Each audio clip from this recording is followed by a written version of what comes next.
Blah blah swing, blah blah swing, blah blah swing, blah blah swing. Salut les swing dancers, c'est Julien pour Blabla Swing et aujourd'hui je suis avec Maxence. Salut Maxence. Bonjour Julien.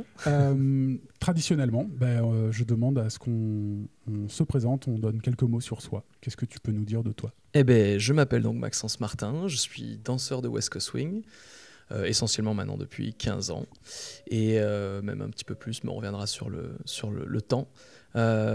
Aujourd'hui, je suis en pause à cause du Covid, mais j'essaye de garder espoir pour bien évidemment reprendre notre danse qu'on aime tant très rapidement. Ouais, en plus... la problématique dans le West Coast doit être encore différente de celle du Lindy Hop ou du Balboa, dans le sens où les événements sont très gros, pas tous, mais vous avez souvent des événements qui drainent beaucoup de personnes, donc j'imagine que ça doit être d'autant plus compliqué à remettre en place. On va parler de tout ça. Moi, je suis très content qu'on se rencontre et qu'on enregistre tout ça, parce que ce que je te disais, je trouve que c'est important de faire découvrir peut-être ce monde-là du West Coast Swing aux auditeurs qui sont plutôt branchés Lindy Hop et Balboa, parce que c'est souvent un domaine assez méconnu. Et souvent aussi, il y a parfois une petite guéguerre un peu naze entre les Lindy Hoppers et les Westies. D'accord. Vous appelez les Westies ou les Westers Ou les West Coast Swingers ou les Westies, c'est bien. Ouais. Et c'est plus court, j'adore. Oui, c'est plus facile. Et du coup, je pense que ça peut aider à lever tout ça. Et puis en plus, tu as un parcours qui fait que tu as eu un pied dans le Lindy Hop et maintenant dans le West Coast. Et du coup, je trouve que c'est assez sympa de faire entendre tout ça. Eh ben, merci de penser à moi, c'est très cool. Tu as rencontré les danses comment en fait ? T'as commencé tout de suite par des danses swing ou autre chose ? Alors non, j'ai commencé la danse, je sais plus à quel âge, entre 10 et 12 ans. Mes parents m'avaient fait faire un cours de rock and roll quand j'étais enfant. 10-12 ans ? Ouais, chez Fred Dance à Montpellier. Chaud. Mais je crois même plus jeune. Je sais, honnêtement, je me souviens plus. Et j'avais fait une routine avec une cavalière toute l'année pour faire un gala à la fin. Et après, je n'ai pas dansé pendant quelques années, mais j'avais commencé vraiment très jeune chez Fred Dance. Et arrivé à un certain âge, ma sœur a fait du rock accro. Et en fait, je la voyais s'entraîner, danser. Elle faisait du fitness depuis toute petite, de l'aérobic artistique, ça s'appelait. Ouais. Et je pense que ça m'a plu. Et quand j'ai grandi, je me suis dit, tiens, moi aussi, j'ai envie d'aller essayer de danser avec une fille. Et ça peut être sympa. Et j'ai fait mon premier cours chez Fred de rock. Alors, je me souviens plus, peut-être 14-15 ans. De rock sauté, rock au sol, rock and roll. Et puis, au bout d'un an, j'ai rencontré ensuite le boogie, puis le Lindy, mais ça allait très très très vite.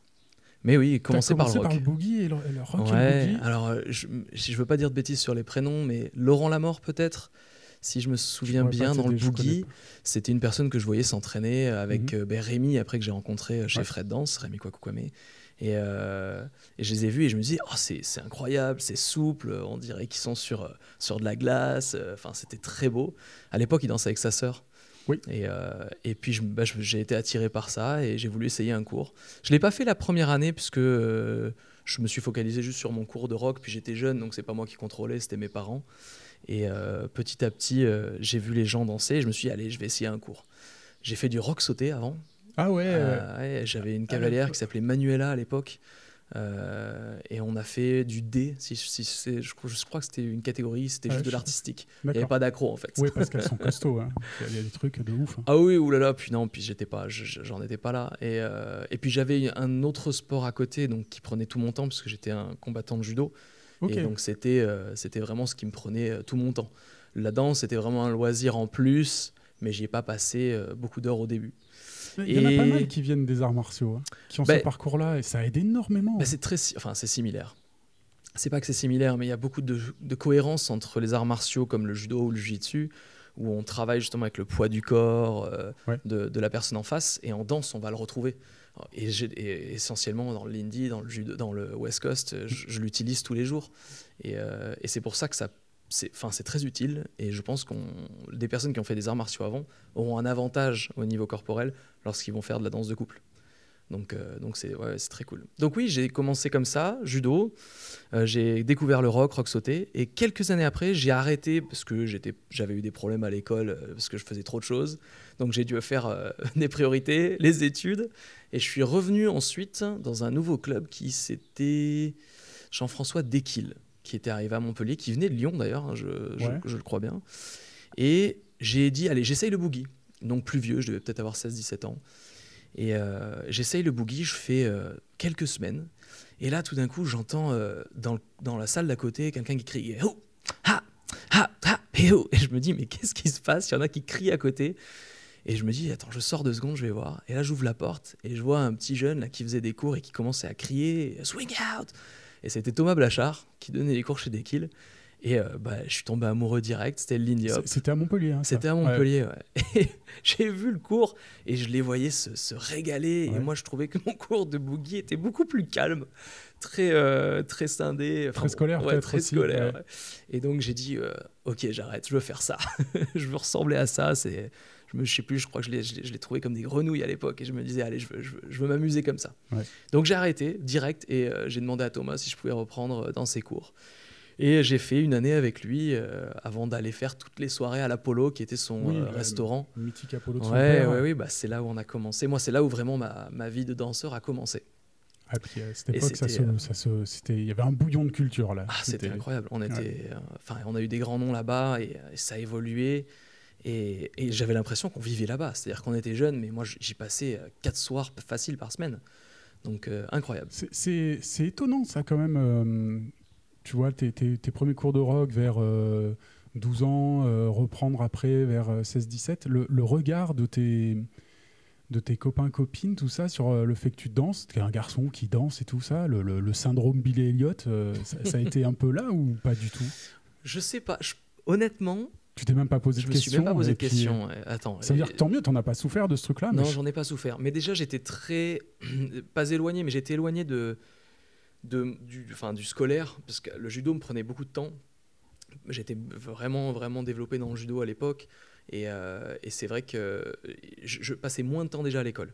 C'est-à-dire que j'essayais plutôt de travailler et de passer mon temps dans la préparation pour les compétitions judo. T'étais pas en sport-études, non? Non. Okay. J'ai fait comment on dit, je m'entraînais avec ceux qui étaient au Pôle Espoir, donc je m'arrangeais au niveau du temps, mais j'ai jamais quitté les cours classiques pour pouvoir faire Pôle Espoir. Ouais. Et puis à Montpellier, on avait le Pôle Espoir qui était à Castelnau juste à côté, donc on allait s'entraîner avec eux. Et après, j'ai été pris en équipe de France quelques années plus tard, donc c'est vrai que ça me prenait vraiment beaucoup de temps. Ouais, ça... Et pourquoi je suis parti là-dedans? Je ne sais plus. Oui, donc non, le syndrome de Billy Elliot, je ne l'ai jamais eu parce que je pense que mes amis à l'école ne connaissaient pas ma vie de danseur, en fait. Okay, ouais. Je l'ai un peu gardé pour moi jusqu'à ce que je sois au lycée plus tard, où j'ai commencé à faire des cours de Lindy dans l'enceinte du lycée. Waouh. Ouais, j'étais à la Merci et je me suis dit, je vais essayer. Donc je crois que j'étais en terminale ma dernière année et je me suis dit, je vais faire un petit cours de Lindy proposé aux gens et voir comment ça se passe. T'avais déjà essayé d'enseigner la danse avant ou c'était genre... Non, mais j'enseignais le judo à des plus jeunes. Donc, t'avais déjà un petit peu ce truc de le côté la enseignant, ça me faisait pas peur. Après le lycée, je pense que j'ai eu un petit peu plus peur justement de ce regard-là. J'ai bien évidemment eu pratiquement que des filles au début. Ouais. Les garçons, c'était... Non, on va pas aller apprendre à danser. Donc je comprends ce que tu me disais. Mais moi, je l'ai pas senti sur moi, tu vois. En y repensant un peu, je l'ai pas mal vécu du tout. Tant mieux, ça veut peut-être dire que ça y est, il y a un virage qui s'est fait aussi dans les mœurs. Puis j'avais quand même cette étiquette combattant, donc je pense que ça passait mieux, on va dire. Ouais, mais c'est d'autant plus surprenant, quoi. Mais c'est chouette. Ouais, puis en vieillissant, tu sais, où tu te bats avec des mecs, ou tu danses avec des femmes, bon. Fais gaffe, ça va faire le titre, ça.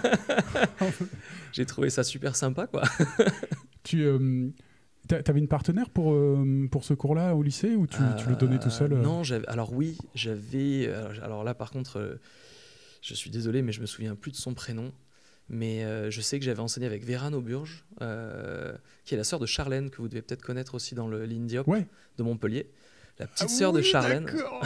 Mortel. Ouais, non, le monde est petit, hein, mais je crois que je l'avais utilisé chez Véran à l'époque. Parce que comme j'étais plus jeune que mes amis du Lindy Hop à Montpellier, Oui, c'était pas la personne au lycée. Quoi. C'était pas la même génération. Tout à fait, ouais. tout à fait. Pas de beaucoup, hein, mais pas de beaucoup, mais bon, ils étaient déjà plus ici.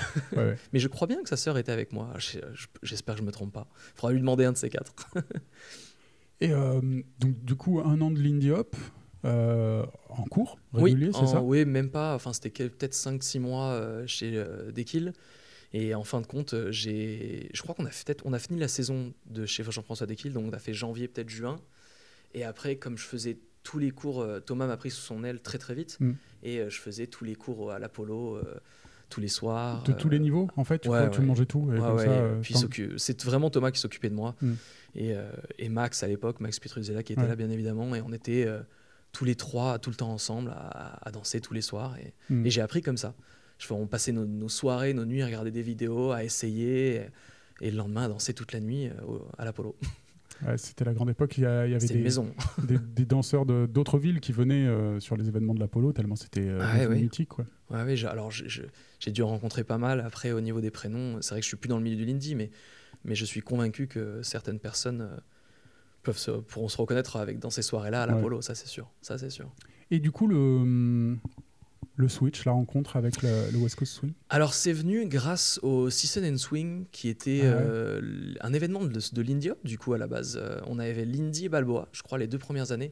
Alors, si je ne me trompe pas, les années, c'était peut-être 2004.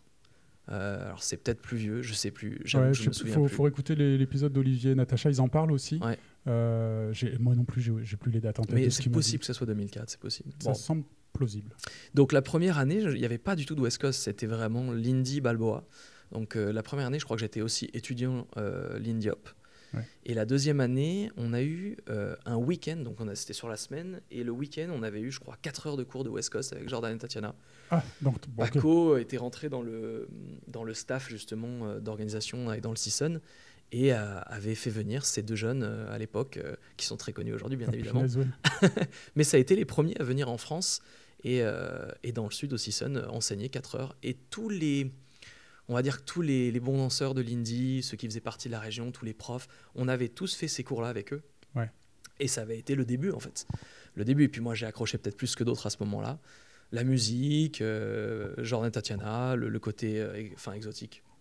Pas exotique, mais si, américain, qui pour moi était exotique. Parce que eux, en plus, ils ont une patte vraiment spectacle, quoi. Oui. Il y a tous les grands du West Coast sont pas forcément comme ça. Ils ont vraiment leur patte. C'est un couple qui a... D'ailleurs, je serais curieux, mais si on faisait un sondage chez les Lindy Hoppers, c'est probablement les seuls noms qui seraient à même de donner, parce qu'ils ont traversé les frontières, quoi. Ils sont devenus un peu mythiques. Ah bah, c'est les plus grands ambassadeurs de West Coast au monde. C'est-à-dire que depuis 15 ans, c'est ceux qui ont... tout le monde connaît. C'est-à-dire que c'est souvent les premières vidéos qu'on regarde. Quand quelqu'un dit « Attends, viens, je vais te montrer ce que c'est que le West Coast Swing », c'est très très très souvent, même pratiquement tout le temps, qu'on va montrer une vidéo d'une routine de Jordan et Tatiana. Et plus avant, si j'ai bon, il y avait avant que Jordan soit avec Tatiana, il enseignait avec Sylvia Sykes. Est-ce que ça te parle, ça, ou pas? Ça me parle pas du tout. Non. Alors je sais qu'il avait fait d'autres choses. C'était les tout débuts, quoi. Et de ce que je crois comprendre sur les États-Unis, Sylvia Sykes, elle a beaucoup aidé à populariser justement le West Coast, quoi. Oui, ça c'est vrai. Elle faisait partie de 2 milieux de toute façon, donc oui, ça c'est vrai. Et aussi, je crois, c'est assez connexe finalement du Carolina Shag, qui a Shag dans le mot, mais qui ressemble plus à du West Coast finalement qu'à du Collegiate Shag où tu sautilles. Oui, tout à fait. Tu connais un petit peu le Carolina? Alors oui, connexe. On a des personnes qui font les deux. Ouais. Et c'est quand même différent quand tu... Alors oui, c'est très différent, ouais. Que ce soit au niveau histoire et puis au niveau quand même danse. On a ce côté swing on a les similitudes on va dire dans le timing et dans les mouvements de base. Après, la technique n'est pas du tout la même au niveau des pas et comment on va agir au niveau du corps. Mais oui, effectivement, le Carolina Shag est très proche de notre danse et on a beaucoup d'événements qui sont crossover.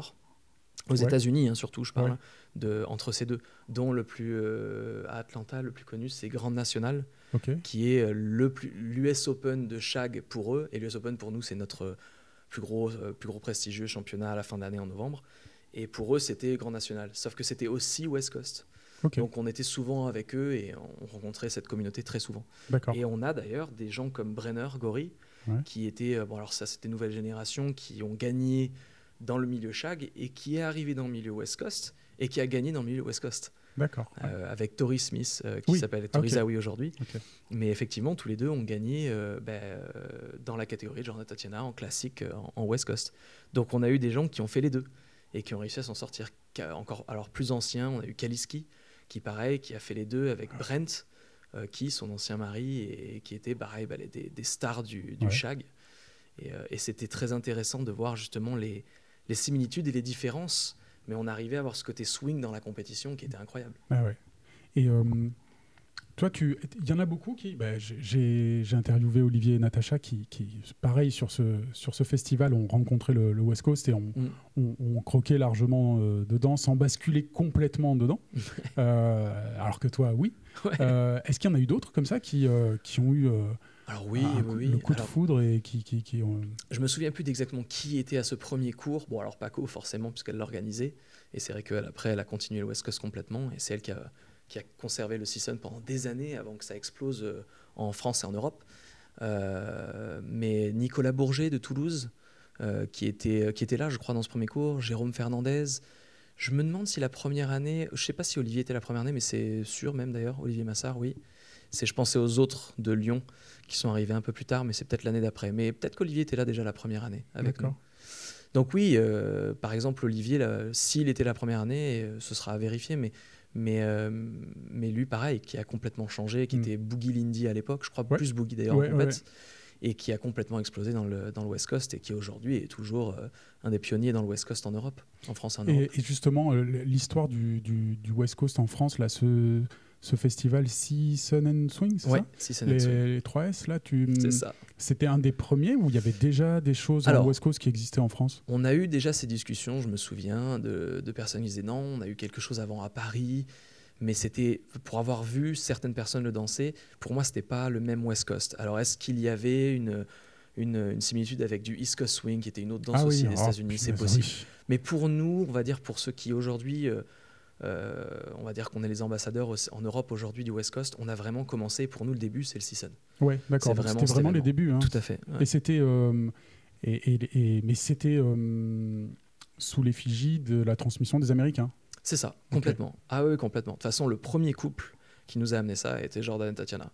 Et est-ce que ça s'est passé de manière concomitante en Europe, à peu près avec le même moment que là, ou déjà il y avait d'autres pays qui étaient un peu plus en avance ou... En Angleterre, ils avaient avant, après, pratiquement en même temps. À peu près à ce moment-là. Je pense que c'était à peu près au même moment.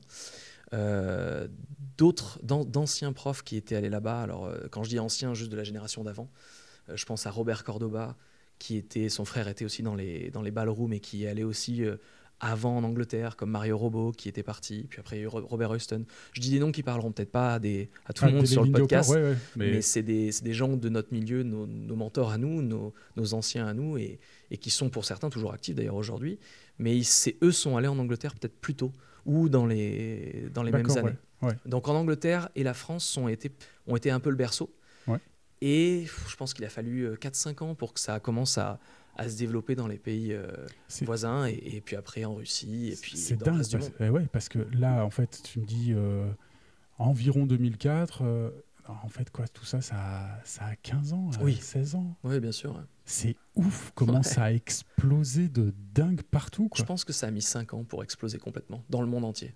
Parce qu'aujourd'hui, il n'y a pas un pays qui n'a pas de West Coast. Enfin, je dis ça, je peux me tromper, mais honnêtement, à chaque fois que je vais dans un pays, on me dit « Ah ouais, on a des cours de West Coast, c'est incroyable ». Mais il y a un truc qui a favorisé cette explosion? Danse avec les stars? Non, c'est arrivé en même temps que YouTube. Honnêtement, ça a été le début des réseaux sociaux. Alors à l'époque, c'était MySpace, si je ne me trompe pas, où nous, ça a été notre première base West Coast Swing. Je me souviens, Tatiana, avec Parker Deborn, qui était venu la 2e année du Season, qui m'avait créé mon MySpace en me disant il faut que tu te mettes là-dessus maintenant, t'es un danseur. Bon. Et c'était MySpace, c'était le début. Parce que moi, j'étais musicien à cette époque-là de MySpace et tous les musiciens utilisaient ça pour avoir une vitrine de leur musique. C'est ça. Aujourd'hui, ce serait Bandcamp plutôt pour les groupes. MySpace a complètement disparu. Ah oui, complètement. En plus, ils se sont fait siphonner, je crois, la moitié de leur contenu. C'était le bordel. Enfin, mais je crois qu'on est passé à Facebook juste après, ça doit être ça. Ouais, ça a noyé mais beaucoup ça a de choses. été le début. Et donc MySpace, où on pouvait commencer à mettre nos premières vidéos YouTube. Parce que Jordan et Tatiana se sont fait connaître grâce à YouTube. Ah ouais. C'était une réalité. C'était les premières vidéos. À l'époque, tu pouvais avoir, je sais pas, une vingtaine de vidéos de West Coast. Et c'était 10, c'était eux, c'était les routines. Il n'y avait pas de vidéos de Jack and Jill. Ouais. C'était pas encore popularisé comme on peut le voir aujourd'hui, où on met des vieilles vidéos de tape que les gens enregistrent et remettent sur YouTube. Ouais. Mais avant, ça n'existait pas. Donc on avait Jordan et Tatiana en vidéo sur leur routine qu'ils faisaient à Swing Diego à l'époque, à l'US Open. Et c'est ce qui a vraiment créé cette envie de dire « Oh, c'est une danse qu'on ne connaît pas. Ouais. Ils dansent sur Michael Jackson, ils dansent sur des voilà, musiques d'actualité, et c'est incroyable. » Moi, un de mes potes qui fait du West Coast sur Aix, coucou Franck, petite dédicace, m'avait fait découvrir un petit peu ce milieu-là. On a commencé la danse un peu en même temps. Ce que j'ai cru comprendre quand il se lançait là-dedans, c'était que c'était une danse qui séduisait beaucoup les gens, et particulièrement les couples, pour aller danser en boîte ensemble, pour pouvoir danser à deux sur des musiques contemporaines, en boîte de nuit, plutôt que faire le sempiternel, on est tout seul, on remue les mains, tu vois, l'espèce de truc comme ça. Et est-ce que toi, c'est une explication que tu prends, ça, ou bof? Bah, je l'ai fait, donc oui, je peux dire que c'est vrai. Quand on a commencé, donc 2 ans après les premiers essais au Season, on a commencé à enseigner très vite. Alors, on s'y connaissait pas plus que ça, mais comme on faisait du Lindy Hop, on connaissait du rock, on a essayé de commencer à enseigner ce qu'on avait appris et on a essayé de partager cette danse très vite. Sûrement très mal au début, mais on a voulu commencer très vite. Et je me souviens, à Montpellier, on avait appelé ça comment, notre assos? Je crois que c'était la compagnie des amis ou le groupe des amis. Ah ouais, et original. J'avais créé ça avec Sébastien Cadet à l'époque de Montpellier. Et après, on avait changé, on avait appelé ça les Mad Swingers. Et puis, il y avait eu, je crois qu'il y avait Tonton Swinger aussi dans le Lindy à Montpellier. Ça, ouais. Donc, on avait un peu mixé avec tout ce monde-là. Okay. Et effectivement, on faisait des démos à la Cotalos, qui était une boîte de nuit à Montpellier, pour promouvoir notre danse. Et on le faisait sur de l'électro, des musiques d'actualité. Et ça devait marcher, non? Alors, en boîte, je sais pas. Nous, on était contents de le faire. Est-ce que tu sais si tu avais des retours sur le fait de montrer ça en boîte? Est-ce que tu as eu des gens qui sont venus après en cours, ou, bien sûr, je sais pas, se renseigner, machin? Ça marchait? Alors oui, complètement. Il y a des gens qui sont venus se renseigner. Il y a des profs de rock qui ont commencé à s'y mettre parce qu'ils ont vu que ça marchait. Ouais. Et à Montpellier, alors je ne sais pas si ça se faisait un peu partout en France, mais à Montpellier, beaucoup de profs de rock allaient au début des soirées boîtes faire leurs cours dans la boîte pour ensuite faire un petit peu les soirées dansantes avant que la boîte ouvre, on va dire, à la populace. Une pré-partie, quoi. C'est ça, complètement. Et c'est vrai que ça marchait bien parce que les gens qui arrivaient un peu plus tôt en boîte voyaient la fin des cours ou le côté social de danse de couple. Et les gens se renseignaient. Et c'est comme ça que ça a aussi créé on va dire un renouveau assez jeune d'ailleurs dans le West Coast. C'est hyper jeune, ouais, complètement. Alors qu'aux États-Unis, moi je l'associe à la vingtaine, quoi. Ouais, alors qu'en France, oui, tu as raison, c'est 20-30, ouais, tout à fait. Et petit sujet qui fâche. Oulala. Ou qui peut fâcher. Le secouage de cheveux des follow. Est-ce que c'est légion? Est-ce que c'est enseigné, c'est préparé? Non, c'est pas enseigné. C'est un style on l'a vu une fois et tout le monde s'y met à faire le secouage de cheveux? Alors moi, je rigole toujours avec mes potes du Lindy parce qu'à chaque fois qu'on se voit sur des crossovers ou sur des événements où on en rigole, comme ça. Ils se moquent du West Coast, où à chaque fois quand ils le font, ils font exprès, les filles font exprès de faire ça, effectivement. Mais je pense que c'est une caricature. Et c'est pas du tout quelque chose qu'on enseigne ou qu'on fait dans notre danse. Quand on se faisait pareil avec Franck, nos petites invectives entre l'un et l'autre, lui il caricaturait en faisant la grenouille, justement, en sautant à outrance dès que tu veux imiter le Lindy, quoi. Donc, oui, ça va dans les deux sens, quoi. Ouais, c'est sûr. Oui, complètement. Je pense que malheureusement, cette caricature est un peu plus vraie aujourd'hui à cause du zouk brésilien. Ouais. Qui est justement, eux, ont un vrai travail de haut du corps et justement de la nuque et du haut des épaules. Donc aujourd'hui, si tu fais ça, on a, alors même bachata, la kizomba qui est pareil, ça a explosé depuis pas longtemps, en fait, c'est assez récent. C'est ça. Et donc ce côté haut du corps et tête, et je trouve qu'il est beaucoup plus réel chez eux que chez nous, du coup. Ouais. Mais comme on est influencé par la musique, le West Coast est quand même une danse qui évolue grâce à la musique d'actualité. Et depuis maintenant quelques années, notre musique est très c'est des rythmes que tu entends. Nous, on appelle ça les rythmes chaleur, mais c'est très tropical comme danse, comme musique. Et donc, on a cette influence qui est présente depuis maintenant 4-5 ans, facile. Moi, j'avais l'image de la musique genre typique, le tube de Ed Sheeran, là, tu vois. Shape of You, par exemple. Voilà, ça, j'étais là, pour moi, ça, c'est typique West Coast d'aujourd'hui, quoi. Oui, alors aujourd'hui, c'est déjà un peu plus vieux maintenant, mais oui, tout à fait. Ça fait déjà quelques années, mais c'est... Ouais, putain, déjà. Merde, je prends mes références, mais ouais, c'était déjà à l'époque de mon pote, ça fait presque 10 ans, quoi. Ouais. Et alors, l'autre aspect qui des fois peut paraître un peu surprenant pour des Lindy Hopper quand ils voient des Westies danser, le déhanché.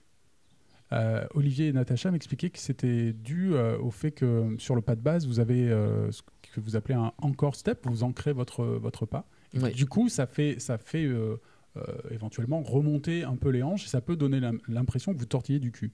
Il y a des danseurs de West Coast que j'ai vus qui rajoutent un peu plus, tu vois, qui bougent le curseur un petit peu et ils vont, du coup, ça donne quand même vraiment pour de vrai la sensation qu'ils tortillent du cul tout le temps pendant la chanson. Est-ce que c'est un truc qui fait partie du pas de base? Est-ce que c'est juste des styles de certains danseurs? Et puis du coup, vu qu'ils sont souvent enseignants, ça déteint sur la communauté locale dans laquelle ils sont. Et puis, où est-ce que... Alors, je pense que c'est une exagération peut-être de technique d'aujourd'hui. On n'a pas de déhanché, on n'a pas de relâchement de hanche comme je sais pas, moi je connais pas les danses de salon, mais quand moi je pense mouvement de hanche, voilà, je pense danse de salon, ballroom, où il y a vraiment une utilisation, un étiré de la hanche. Nous, on n'est pas du tout là-dedans. On aime parler d'un relâchement de nos hanches quand on sent que justement on va relâcher la hanche pour avoir un mouvement qui va être vers le bas et un peu sur l'extérieur. Mais notre corps devrait rester dessus. Donc, si tu veux, techniquement parlant, si effectivement les fesses sortent, certains pourraient te dire que c'est une erreur technique. Donc, le déhanché des fesses, je pense que c'est une exagération de ce point technique. Moi, en tous les cas, je n'enseigne pas ça. J'enseigne le relâchement des hanches, bien évidemment, mais pas de tortiller les fesses dans tous les sens, au contraire. C'est une histoire de style de certains. Oui. Et puis, on a quand même plusieurs apports dans le passé. C'est rigolo, mais aux États-Unis, tu as vraiment la Californie, tu as New York, et tu avais aussi le sud-est des États-Unis. Donc, il y avait 3 styles déjà différents à l'époque. Et donc, même quand on a évolué, même là-bas, tu pouvais avoir sur la même danse 3 looks différents. Ah ouais. C'est chouette aussi, ça. C'est ce qui fait qu'on n'arrive pas à un truc uniformisé. Tout à fait. Et on a eu le même souci dans le Lindy Hop, qui justement, YouTube, le travers pour le Lindy, c'est que ça a uniformisé un petit peu les approches, quoi. Et du coup, les Lindy commençaient à se ressembler, quoi. Que ce soit le Lindy russe, le Lindy du Mozambique ou peut-être pas parce qu'il est balbutiant, mais l'ensemble des Lindy Hop qui commençaient à être un peu similaires. Donc c'est bien que les différences existent, quoi. Et puis nous, en Europe, on a un style aujourd'hui qui est différent aussi de celui des États-Unis. C'est-à-dire qu'eux, quand ils viennent aujourd'hui, parce que maintenant de plus en plus d'Américains viennent, alors je parle avant Covid, mais sur les événements, maintenant les Américains se disent « Oh, c'est génial, on va aller visiter le reste du monde, on va aller en Europe, il y a plein d'événements. » Ils viennent et j'entends souvent ce discours de leur part « J'arrive pas à danser avec les filles européennes. » Où les Européens disent « Ah, j'ai plus de mal à danser avec les Américaines. » Donc pourquoi ? Parce qu'ils n'ont pas forcément eu la même éducation de cette danse. Et nous qui avons appris des Américains, mais qui aussi avons mis notre sauce, notre historique peut-être de boogie, de rock, de lindy. Moi, je sais que mon enseignement, je l'ai fait avec les connaissances que j'avais de mon lindy. Même si plus tard dans le temps, j'ai continué mes formations en West Coast, au début, j'ai fait avec ce que je connaissais. Et il y avait beaucoup de lindy dedans. Et j'étais différent aussi dans le look par rapport à ça. Et donc en Europe, aujourd'hui, on a ce côté un peu plus fluide, rond, que les Américains ont moins, qui était très linéaire, qui était l'historique quand même de cette danse West Coast Swing, très linéaire, alors qu'en Europe, on va être très rond. Comme un peu en lindy, quoi. On peut aller dans tous les sens, quoi. Ouais, alors on ne devrait pas, après ça va être, on va rentrer sur une discussion de puriste ou pas. Puriste ou pas par rapport au milieu, mais c'est vrai qu'on est beaucoup plus rond en Europe qu'aux États-Unis, ça c'est sûr. Et ça a créé ces différences. Le déhanché, je pense que ce dont tu parlais, il a peut-être été mal traduit par rapport à ça. C'est possible. Ça peut être une piste. Et c'est quoi les gros événements européens Alors, je sais que Lyon est alors Lyon, en France, si on parle de France, on a, je crois que le plus vieux, c'est le Westing Lyon, qui a été aussi fait très proche avec le French Open. Alors le Season, qui était le stage bien sûr d'origine, ouais. mais après les plus gros qui ont développé compétition énormément, qui étaient Westing Lyon et French Open. Après, il y en a eu plein. Le French Open, c'est à Lyon aussi? Non, c'est à Paris. C'est à Paris, celui-là, ok. Qui est dirigé par Olivier Massard. D'accord. Et sa femme tient le Westing Lyon avec 3 autres collègues à elle. Okay. Arnaud, David Riquelme et Arnaud Perga, David Riquelme et Maxime Zawi, qui tiennent le Westing Lyon. Donc ça, on va dire que c'est les événements phares de compétition en France. Ouais. Ensuite, tu as eu plein d'événements de workshops, qui étaient plutôt des workshops week-end, qui ont eu aussi les compétitions, ils se sont développés. Ça commence avec 50 personnes, maintenant tu en as 200, 300. Ça arrive très souvent d'avoir un week-end avec 200-300 personnes. Je crois que le Westing Lyon, ils ont atteint plus de 1002 à une année. Ouais, c'était énorme. Et le French Open, je me souviens plus des chiffres, mais c'est pareil, c'était plus de 1000 personnes. Et après, tu as des événements dont le mien, que je fais avec Olivier Arrouard, qui ont démarré... Qui est axé complètement sur le social. Complètement social. Ouais. Il n'y a pas de compète, je crois. J'ai rencontré, pour l'histoire, j'ai rencontré Olivier dans un avion. Je le connaissais d'avant, mais on s'est rencontrés dans un avion. Je ne sais plus, en New York, Paris, peu importe, on rentrait des États-Unis. Et lui, il était pour le travail, il n'était même pas pour la danse. Il était en déplacement de travail. Et on était à côté et on commence à discuter. Et le Balboa, le BOTP, le Balboa on the Promenade, existait déjà. Et il me dit, tu sais Maxence, si un jour tu as envie de faire un événement, moi j'ai la team, j'ai l'endroit, ça pourrait être sympa. J'étais encore jeune dans le milieu, j'étais à fond je pars partout dans le monde, j'ai envie d'apprendre, découvrir, partager. Donc ça s'est pas fait tout de suite, mais j'étais très intéressé et on est resté en contact et on a créé le WOTP, donc le Westy on the Promenade, au même endroit que le Balboa. Et je crois que ça fait peut-être 11 ans, 12 ans. Avec le Covid, ça doit faire 12 ans du coup, déjà. On devait faire notre 10e année, la dernière année du Covid. Oui, c'est vrai. Je revois tous les DVD chez lui. Je dis, il y a beaucoup d'éditions là. Il y en a beaucoup là quand même. Qu'ils les mettent visibles, c'est très bien. Et avec Olivier et Natacha, d'ailleurs, on parle d'Olivier, mais c'est vraiment mes 2 partenaires pour le WOTP. Et donc oui, je pense que le WOTP est devenu peut-être un des plus gros événements basé sur le social et on a eu je crois peut-être 650, 700 personnes je crois les dernières années avec les soirées, je parle pas que en cours. Il y a d'autres endroits en Europe qui font ça d'axer le... tu veux dire juste sur le social? Il doit y en avoir, je veux pas dire de bêtises, c'est obligé parce que c'est une partie importante de notre milieu et justement pour revenir sur ce que je disais sur l'histoire, moi je me suis battu au début, je me suis pas battu avec Olivier, mais j'avais mis un point d'honneur avec Olivier pour dire je veux qu'on reste axé social. Je me considère comme un danseur social avant d'être un compétiteur. C'est ce que j'aimais d'ailleurs dans le Lindy, c'est ce qui m'a fait aimer les danses et le partage en soirée, danser avec les gens, je trouvais ça juste génial, quoi. Et je voulais faire en sorte qu'on ait vraiment cette identité. Parce que les 3 premières années, même dans notre team, beaucoup disaient si on faisait de la compétition, on attirait peut-être un peu plus de monde. Et j'ai toujours refusé. J'ai dit non, on y arrivera, on va le faire. C'est ce qui fait le charme, je crois, et la particularité aussi. Je l'espère. Des fois, c'est en étant différent qu'on tire son épingle du jeu. Et... C'est bien, ça en donne à tout le monde. Ça a mis quelques années. À bien fonctionner, du moins à ne pas être à risque, on va dire, par rapport à l'événement. Et je pense qu'au bout de 5-6 ans, on a commencé à se stabiliser. On est passé d'un week-end la première année à une semaine très rapidement. Et aujourd'hui, avant Covid, encore une fois, on faisait une semaine entière, du samedi au samedi, et c'était juste... la folie. En bord de mer et tout, top. Ah oui, la localisation au sud était juste géniale. Si je savais danser le West Coast et que j'aimais ça, je serais venu. Franchement, ça donne envie. Écoute, je te remercie. Et c'est vrai qu'on en parle, là, tu vois, je reste en contact avec la communauté, et c'est vrai que les gens nous le disent, quoi, ça leur manque. Ils ont hâte de revenir. Mais bon, il n'y a pas que le WOTP. En France, je sais qu'il y a d'autres événements. Un autre événement qui est très connu sur le social.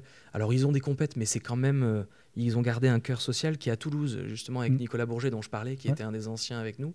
C'est le West Duck Swing. Pareil, événement très, très social. Donc, bon, on va dire que ces entités-là, tu vas avoir les 2 grosses compétitions, tu vas avoir les événements plus axés sur le fun social. Et il faut les 2. Moi, je pense qu'il faut les 2. Et on peut faire les 2 sur le même événement, mais c'est pas pareil. C'est pas pareil. C'est pas la même ambiance, peut-être. Alors il y en a qui arrivent à associer les 2, mais tu as des personnes qui aiment pas du tout la compète. Et en fait, pour eux, un événement où il y a de la compète, dans la journée où il va y avoir des compètes, ben, eux, ils ne savent pas forcément quoi faire, ou alors ils vont visiter peut-être la ville ou quoi que ce soit, mais ils ne vont pas rester forcément dans l'événement. Donc un événement basé sur le social, ben, il va vraiment pour ça, quoi. Il va faire ses cours dans la journée, il va faire que de la danse dès le début de la soirée. C'est-à-dire que tu peux arriver à 9h et tu vas commencer à danser. Alors que dans un événement à compétition, tu vas peut-être devoir attendre 30 minutes que ça finisse. Ouais, plus, même plus tard. On va commencer peut-être à 11h, même au plus tôt, hein, pour pouvoir faire du social. Ouais. Donc tout le monde n'a pas envie de danser de 11h à 3h du matin.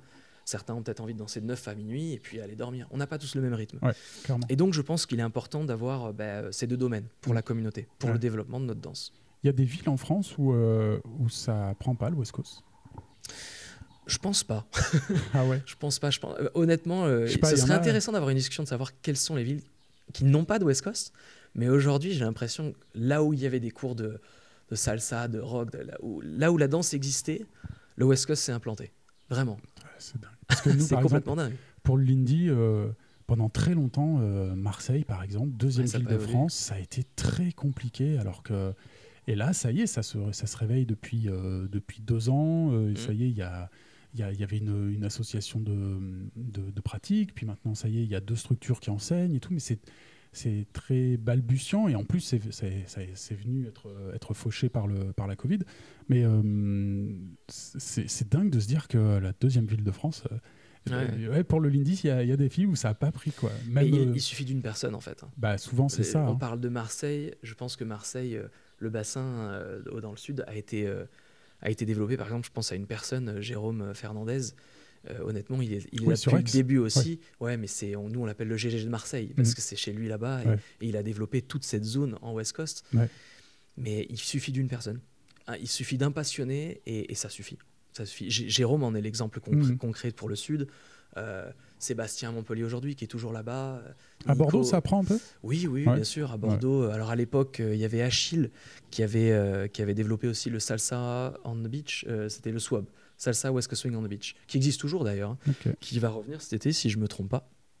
Et pareil, c'était une seule personne. Lui, il faisait salsa, je crois, à l'origine.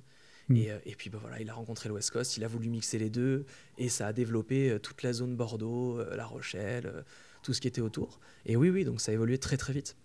Et ce qui est incroyable, hein, et j'en reviens au CISUN parce que c'est des gens qui ont souvent tous connu le West Coast au CISUN. C'est-à-dire que le CISUN a réussi à attirer plein de personnes de France et ça s'est éparpillé en fait. C'est ouf. Et c'est incroyable. Là, tout à l'heure, on parlait des événements à compétition, de ceux où il n'y en a pas, de ceux qui mélangent les deux, etc.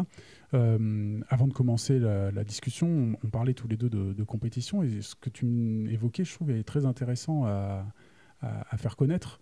On a des systèmes vous appelez ça les mix and match aussi, maintenant? Vous avez changé ou... Non, alors je ne connais pas ce terme.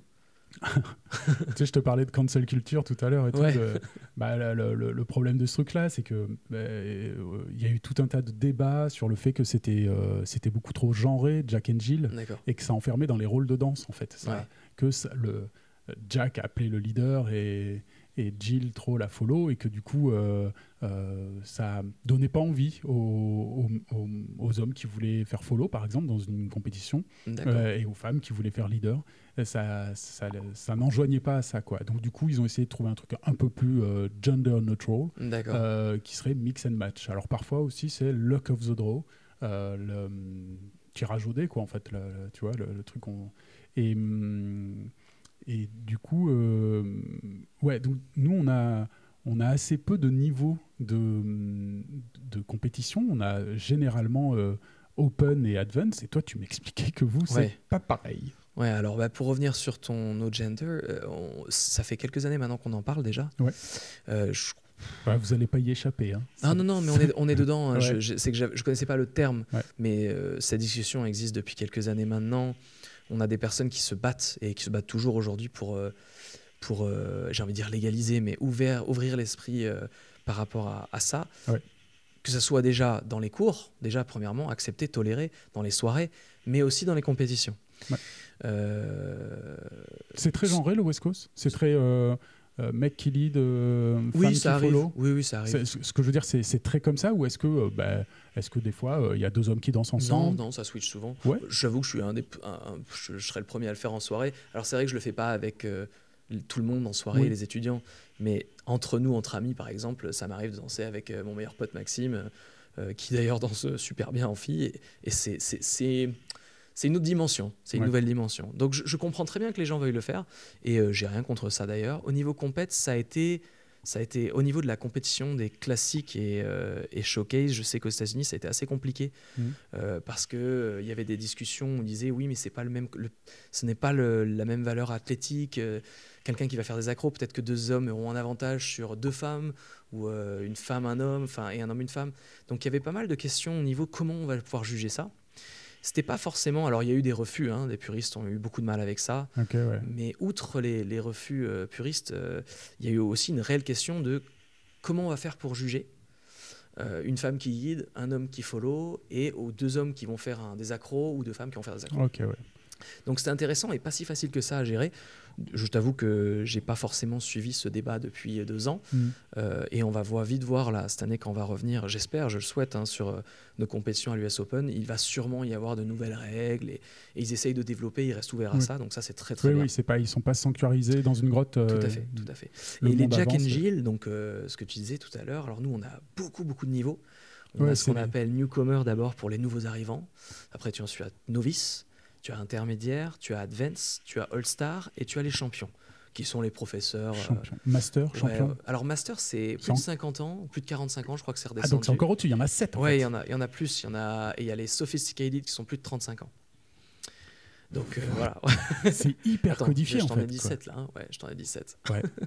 Non, mais c'est ce que je te disais tout à l'heure, t'as l'impression de passer une ceinture de judo, quoi. Bon, toi t'es habitué, mais moi ça me fait bizarre. Là. Puis alors c'est compliqué. Ils ont créé tout un système de points où quand tu as 40 points dans une division, tu dois passer dans la division du dessus, ou tu as le droit de passer dans la catégorie du dessus. C'est pas une obligation. Les gens comprennent pas d'ailleurs ça. Mais c'est-à-dire quand tu gagnes une compétition, tu gagnes 10 points. Alors si c'est une très très grosse compétition, il y a beaucoup de monde, ce sera 15 points.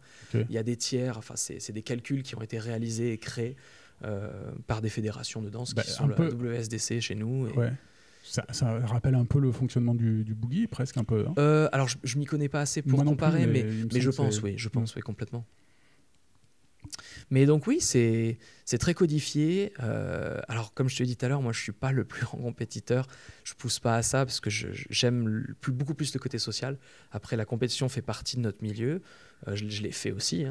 Et ça fait quelques années que j'ai arrêté, même avant le Covid. Maintenant, je me concentre beaucoup plus sur l'enseignement, le partage de cette danse. Et on va faire les shows, ou on va faire ce qu'on appelle des pro-shows. C'est des Jack and Jill entre profs sur les événements où on se déplace. Oui, c'est vrai que je ne vais plus m'inscrire sur une compétition. Ça fait quelques années que je ne le fais plus. Parce que c'est plus quelque chose qui m'intéresse. Maintenant, je sais que c'est intéressant parce que ça pousse les gens à progresser. Ils vont se focaliser sur certaines choses, donc c'est important dans notre milieu. Ouais, puis en plus, on danse pas pareil avec la tension de la compétition. C'est-à-dire que là, il y a un regard qui est posé sur toi immédiatement maintenant. Comment tu vas danser? Et donc, du coup, on a quand même un petit peu le cœur qui bat la chamade, une adrénaline qui est déchargée. Et comment on gère sa danse avec ça? C'est toujours intéressant d'expérimenter ça.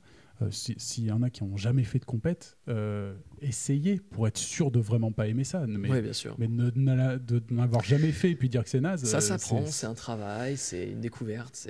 Ouais. Mais je pense que ça fait partie quand même de l'évolution d'un danseur. On n'est pas obligé d'y passer, mais si on a envie de progresser, je pense que ça aide. Ça fait vraiment partie de notre évolution de cette danse. Je connais personne, honnêtement, qui arrive à un haut niveau dans cette danse, on va dire un très bon niveau, sans forcément y être passé. Ou alors ça doit être très très rare. Oui. Ouais. Et alors, du coup, avec autant de niveaux de compétition, là, je me dis, ça doit...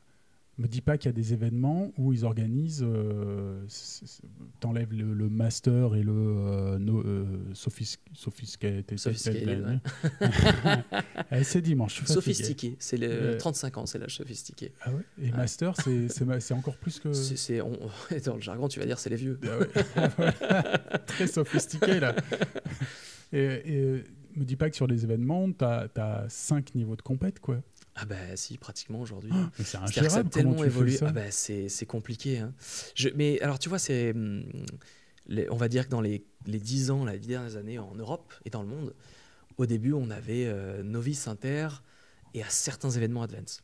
Ouais. Et puis 2 ans plus tard, trop d'Advance, donc c'était les mêmes, donc on a créé l'All-Star pour eux.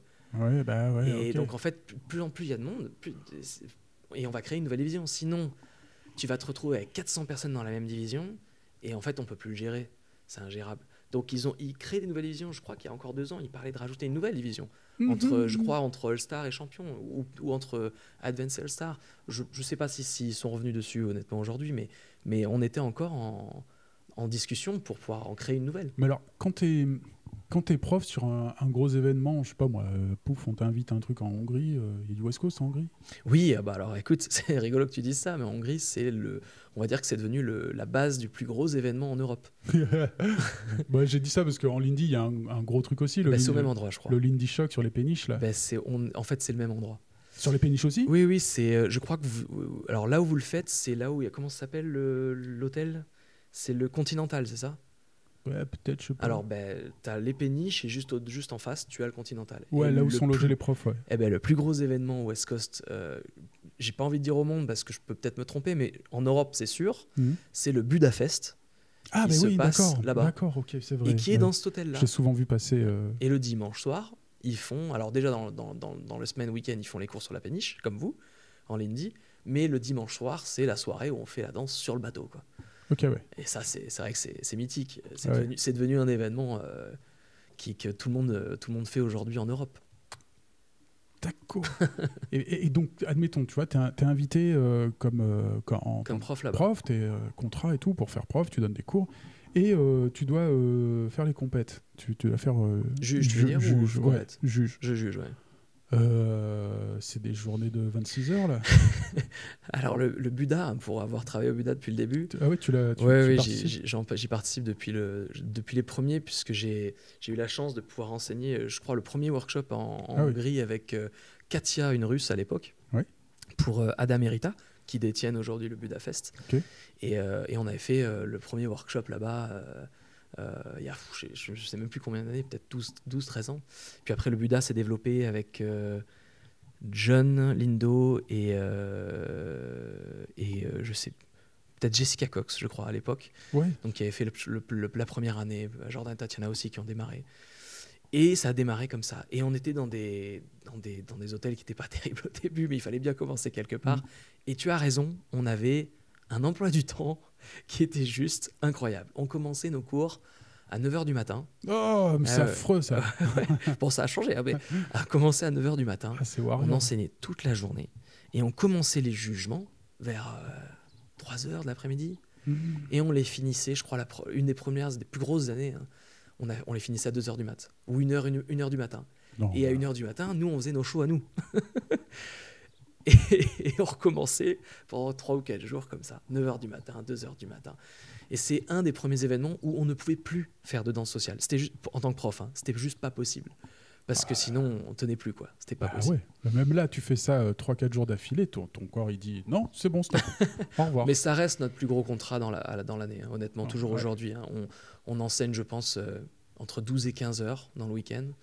Wow. Alors, je sais pas par rapport au Lindy, mais pour nous, c'est beaucoup. Voilà. Nous, c'est entre 6-8 généralement. C'est ça, voilà. Sur un week-end de Lindy, d'un prof lambda, c'est international, c'est ça, ouais. Voilà, donc le Buda... il se laisse des petits gaps pour des cours particuliers éventuellement, tu vois. Donc, il faut pas qu'ils prennent trop d'heures parce qu'ils... Oui, tout à fait. Alors, moi, personnellement, je sais que j'ai arrêté les cours particuliers en week-end. Ça fait peut-être 4 ans que j'ai décidé de faire ça parce que je m'en sortais plus. Et en fait, c'était un choix. Alors là, je fais une aparté, mais je l'ai fait comme tous les autres profs. Mais comme j'aime beaucoup la danse sociale et que ma passion reste quand même basée sur le fait de pouvoir danser, même après 15 ans, j'ai l'impression que j'ai de la chance, que j'aime toujours autant danser avec les gens. Mais je ne pouvais pas tout faire. Je ne pouvais pas faire et mes cours privés et en plus m'investir en soirée. C'était pas possible. Ouais. Donc j'ai décidé de pas faire mes cours privés pour essayer de voir, pour pas perdre ma passion, parce que j'ai ressenti un petit moment que c'était plus dur d'aller me dire je vais rester en soirée, non je suis fatigué. Et quand j'ai ressenti ça, je me dis attention, c'est quand même ta vie aujourd'hui, hein, c'est ton métier et tu fais ça tous les week-ends. Il faut pas que tu te fasses un burn-out au niveau de la danse, quoi. Ouais. Et ben ça a marché. J'ai retrouvé ce côté de temps parce que j'ai pu me reposer un peu plus dans mes journées. Juste en enlevant ça, quoi. Juste en enlevant ça. Et alors là, je pars sur du business, mais c'est incroyable parce que ça a développé un nouveau business, mais chez moi. C'est-à-dire que je disais aux gens, désolé, mais je le fais plus en week-end. Par contre, je le fais chez moi à Lyon. À l'époque, c'était à Paris, mais maintenant c'est à Lyon. Ouais. Et je disais aux gens, si un jour vous venez à Lyon pour un événement, restez un jour de plus. Et si vous voulez, on le fera le lundi quand je rentrerai, le mardi. Et incroyable, mais ça s'est développé comme ça. D'accord. Donc bonne pioche en fait. Voilà, okay. Ça a marché. Aujourd'hui, je fais, enfin plus aujourd'hui, mais post-Covid, j'étais à entre 5 et 10 cours privés dans la semaine sans problème. Ce que j'aurais fait en week-end, peut-être je vais en faire même plus en semaine. Bah oui, parce que ça fait beaucoup 5 cours privés. Reposer et je trouve ça même plus agréable. Quand dans un week-end, tu te dis tu as 45 minutes, merci, allez, je cours à mon autre, excusez-moi, hop, je vais à mon cours. Ah ouais. J'aimais pas ce côté un peu rapide avec les gens, alors qu'aujourd'hui, si je les reçois chez moi ou dans mon nouveau studio, on en reparlera peut-être plus tard, mais je vais avoir le temps de les recevoir, de parler un petit peu. Je trouve ça mieux en fait. Ce côté, ce que j'aime bien dire famille ou convivial, c'est quelque chose que je n'avais plus en week-end. Donc oui, parfait. Ouais. Parfait pour ça. Mais pour revenir à ce que tu me disais, sur un Buddha, quand tu faisais tout, tu n'avais plus de vie en fait.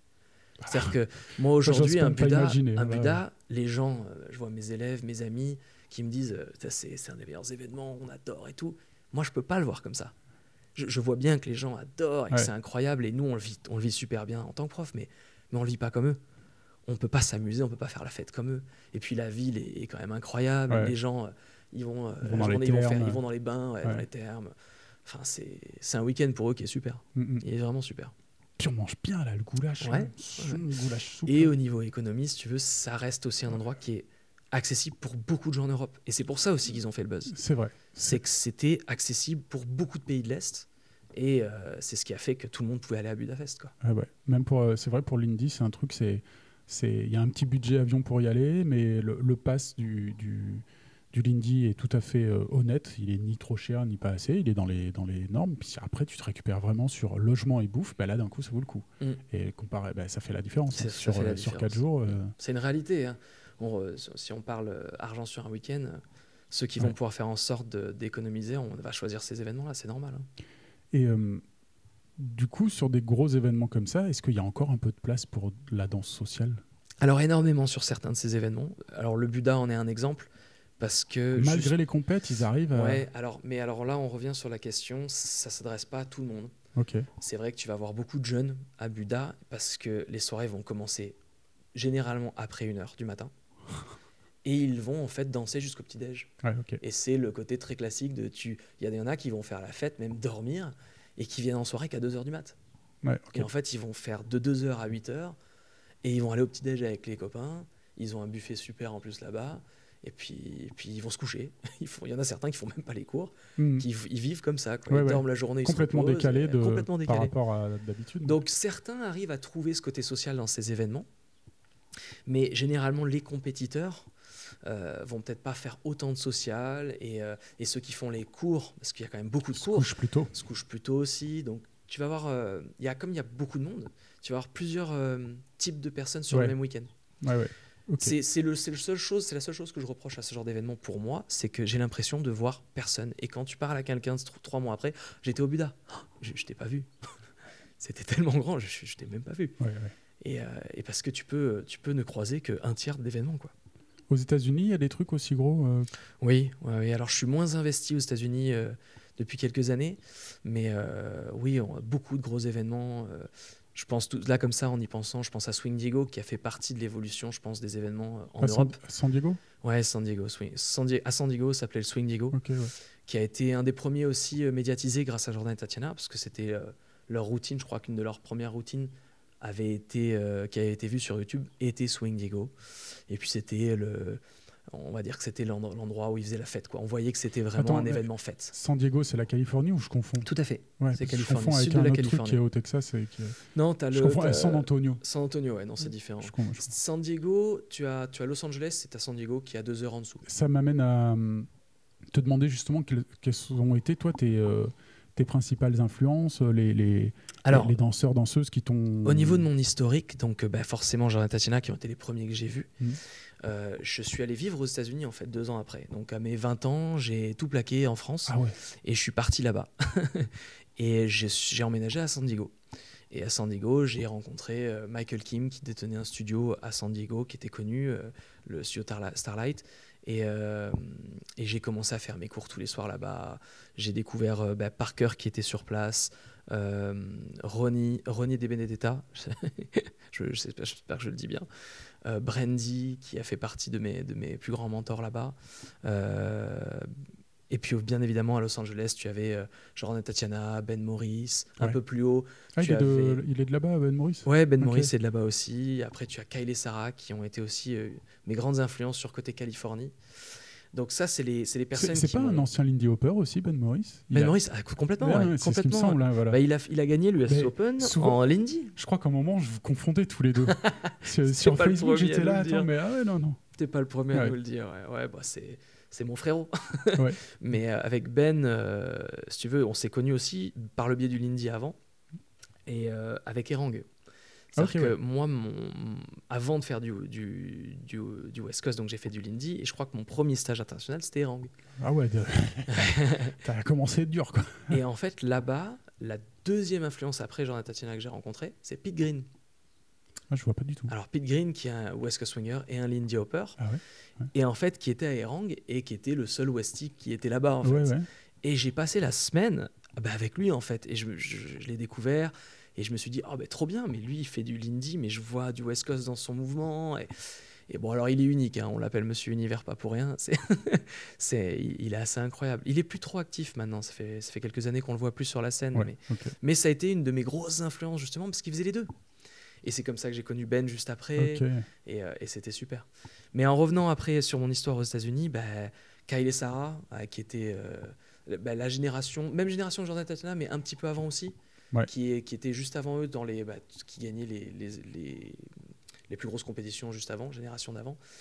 Et ensuite, je me suis fait former par plusieurs personnes, dont des old-timers. Pour nous, alors old-timers, je retiens mes mots, ils sont toujours vivants déjà.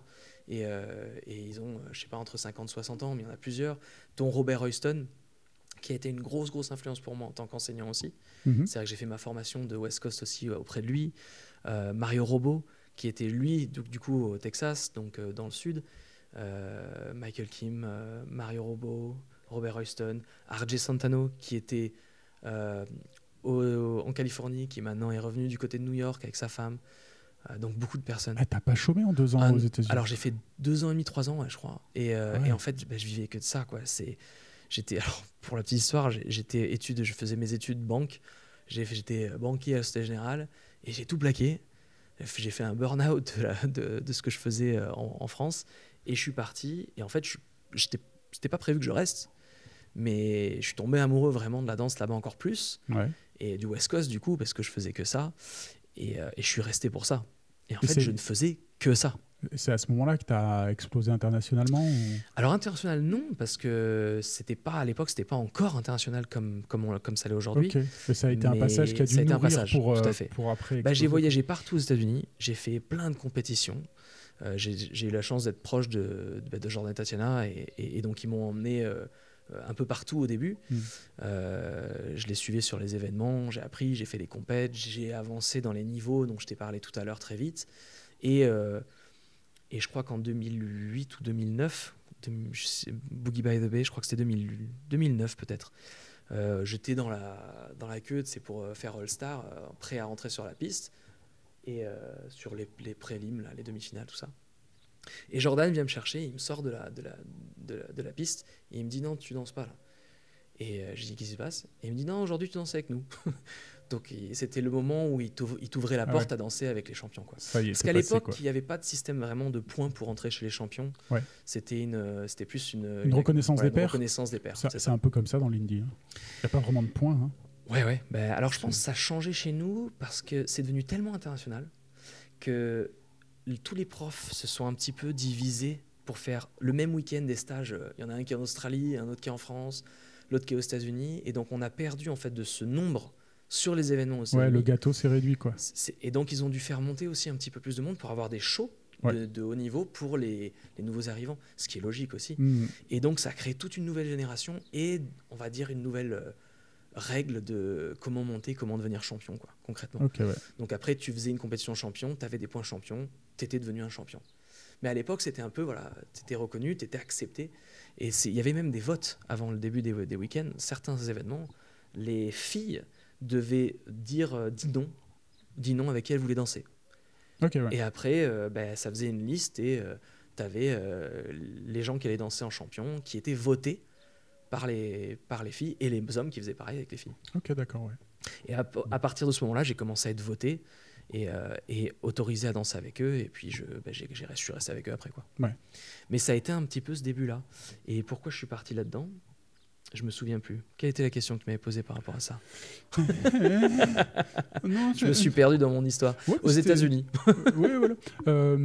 Oui, si, je crois que je t'avais demandé s'il y avait tes influences, s'il y avait des gros événements aux États-Unis, hein, puis si tu avais, quelles étaient tes influences, tes profs, tes mentors, et je crois que tu as parfaitement répondu, je crois que je vois bien. Et puis d'ailleurs, je m'excuse si j'en oublie, c'est force. J'ai eu la chance de pouvoir approcher pas mal de monde, donc et j'ai souvent dit les mecs, mais forcément, c'est une erreur d'ailleurs de ma part. On devrait dire aussi le couple et les partenaires, mais ces hommes ont leur cavalière et je les voyais aussi, quoi. Mais Brandy aussi était une grosse influence. Je parle en tant que femme et en tant que coach. C'était une de mes plus grosses influences avec Deborah Sequet à l'époque.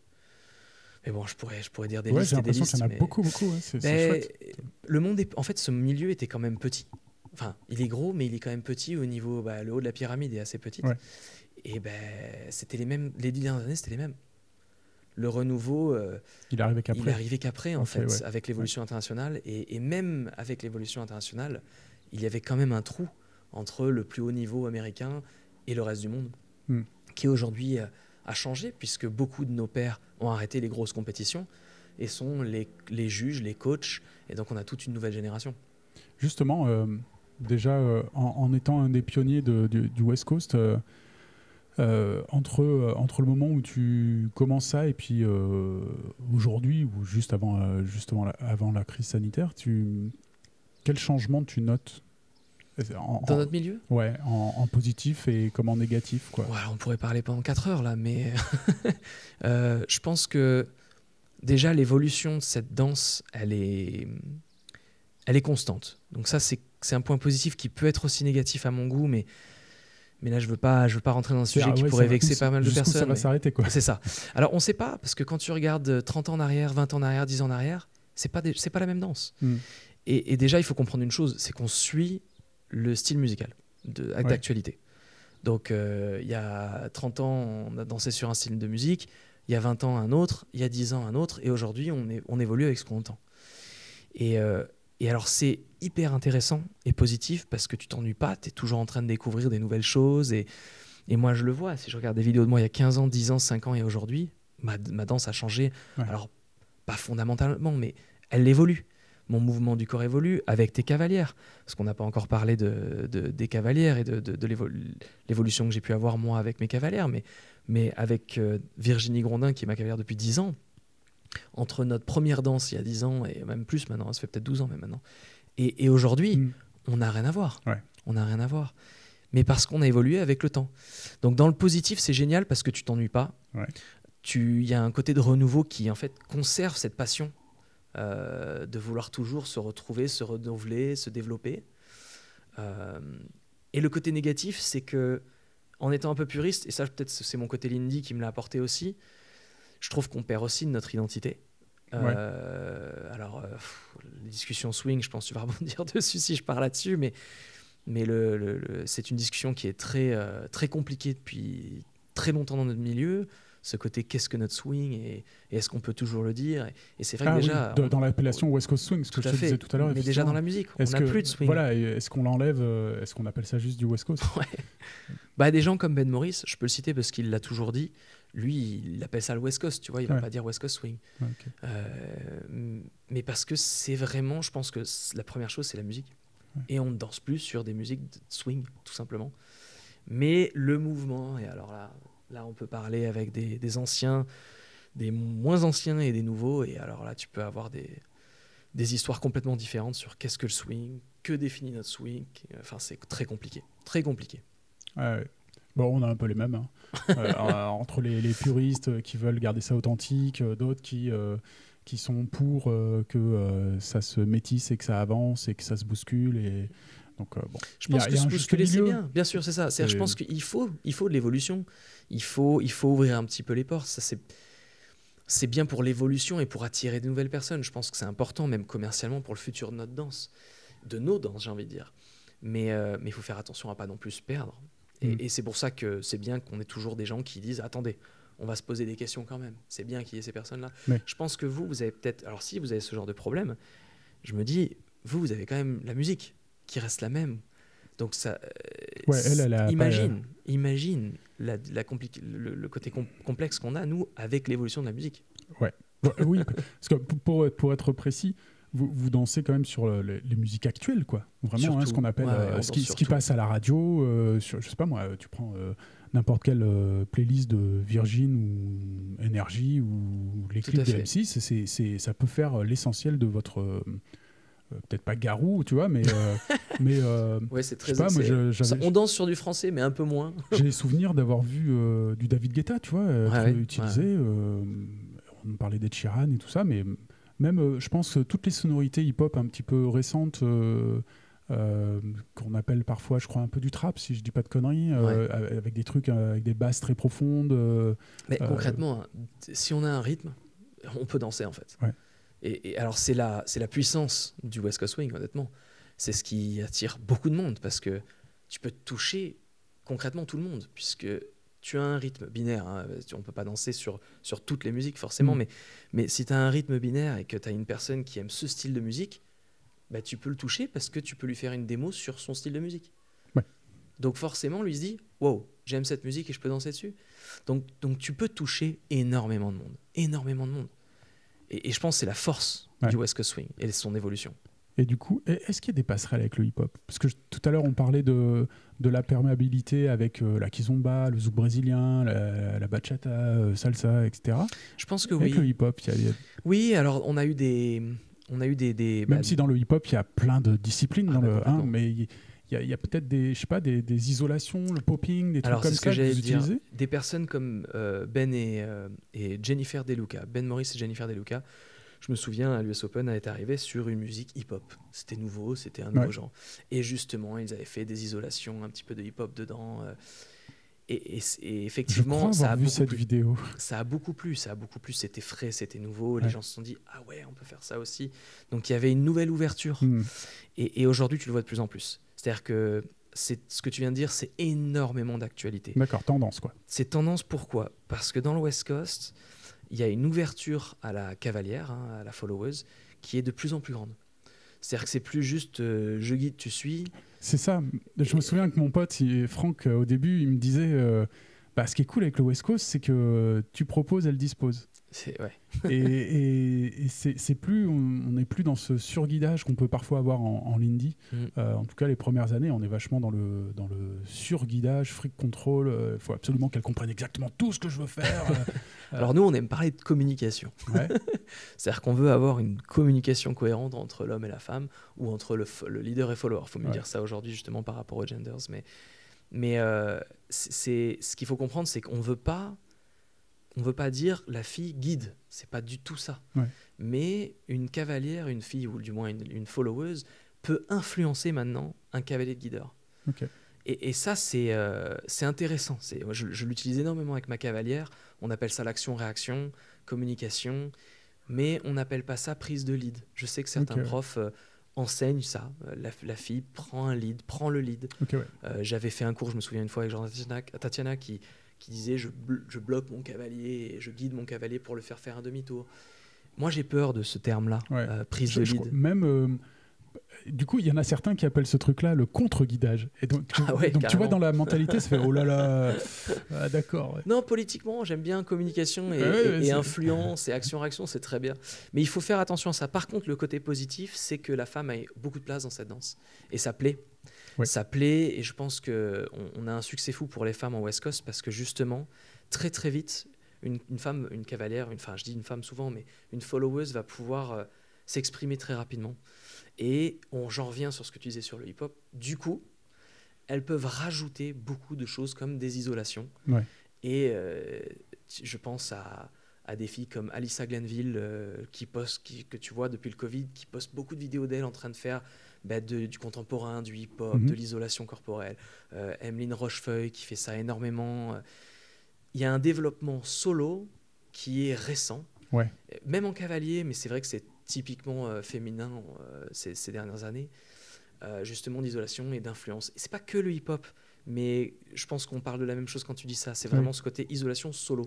Oui, c'est de récupérer certains éléments du hip-hop. Mais ouais, ça y est, je vois ce que tu dis. Il y a des cours de solo de West Coast Swing. Ça se travaille en solo. Alors il y en a, et je pense que le Covid a développé ça. Ouais. Comme on s'est retrouvé à la maison, c'est difficile. Fallait bien faire quelque chose tout seul, quoi. Ouais. Et c'est difficile d'enseigner des danses de couple à quelqu'un qui est seul à la maison. Donc au début, ça a commencé par des cours de technique solo, et puis après, il y a eu des lady styling, des men styling, et là, du coup, c'était vraiment du développement solo, quoi. Dans le zouk brésilien, j'en entends parler beaucoup Alors attention, ça existait déjà avant. Dans un week-end, depuis maintenant, je sais pas, je veux pas dire de bêtises, mais ça fait quelques années déjà, où dans un week-end de danse, on va demander aux profs d'enseigner des cours solo. Moi, je sais que ma cavalière le fait énormément. Moi, je l'ai fait pour la première fois cette année.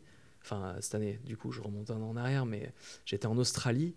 Et le promoteur ne me l'avait pas demandé. Je vois sur mon planning men styling. Je me dis, hein, quoi, moi, danser seul? J'ai commencé à me dire, oulala, je vais leur faire un chim-cham. Mais et puis je leur ai fait un cours en fait. J'ai créé une espèce de danse solo, mais c'était un challenge pour moi qui était hyper intéressant parce que c'était travailler sur le côté corporel d'un homme sans une femme. Moi, honnêtement, c'est pas ce qui m'attire le plus dans ma danse. Au contraire, même pas du tout. Mais c'est une nouvelle dimension. J'ai pas dit un prénom qui est quand même important dans notre milieu, qui est Benji Schwimmer, qui est un des plus grands avec Jean Tatiana, mais qui est dans l'autre division, qui est dans la division Showcase, qui a tout gagné depuis je sais pas combien d'années, et qui a justement arrêté sa carrière il y a 2 ans de compétiteur. Et lui, justement, c'est un danseur contemporain, hip-hop, enfin, il fait tout. Et c'est peut-être un des plus grands danseurs qu'on ait dans notre communauté. Et c'est vrai que quand tu le vois bouger, mais il fait tout ce qu'il veut avec son corps. C'est-à-dire qu'il peut faire ce qu'il veut. C'est-à-dire qu'il guide, et en même temps, l'autre côté de son corps va marquer des choses dans la musique que nous, on va pas pouvoir faire, quoi.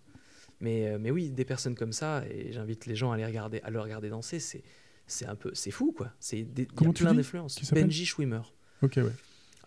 Alors pareil, gros historique avec son père, sa mère aux États-Unis, en Californie, dans la danse.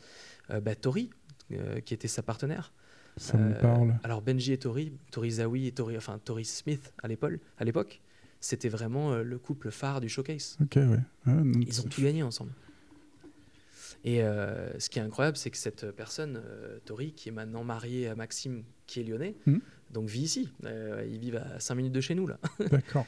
Et c'est celle qui a le plus grand palmarès en West Coast, quoi. Et tu parlais de chim-cham.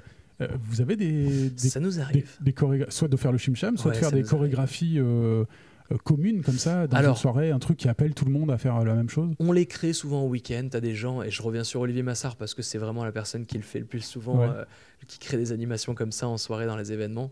Mais c'est vraiment, tu vois, pour regrouper tout le monde sur la piste. On prend ça, on fait ça pendant 5 minutes, tu vois, c'est sympa, on crée une routine. C'est pas historique comme le chim-cham, tu vois, le Big Apple, tout ça. Mais ça nous arrive de le faire. D'accord. Et même des chim-cham seul. Et chim-cham, ça nous arrive puisque beaucoup d'entre nous, on vient quand même du Lindy. Il y en a quand même pas mal. Et donc on l'a appris. Et puis ça reste quand même une institution. Et puis on le fait. Et vous le faites sur Ed Sheeran ? Non. On le fait sur les vraies musiques, sur les bonnes. Bon, le Big Apple, non. Ça trace le Big Apple. Mais le chim-cham, oui, complètement. Mais à l'US Open, donc, qui est quand même notre compétition la plus prestigieuse, c'était le plus gros événement de l'année, la plus grosse compétition. Depuis quelques années, je crois que c'est Robert Huston qui avait relancé ça en début de soirée. Il dit, allez, c'est parti.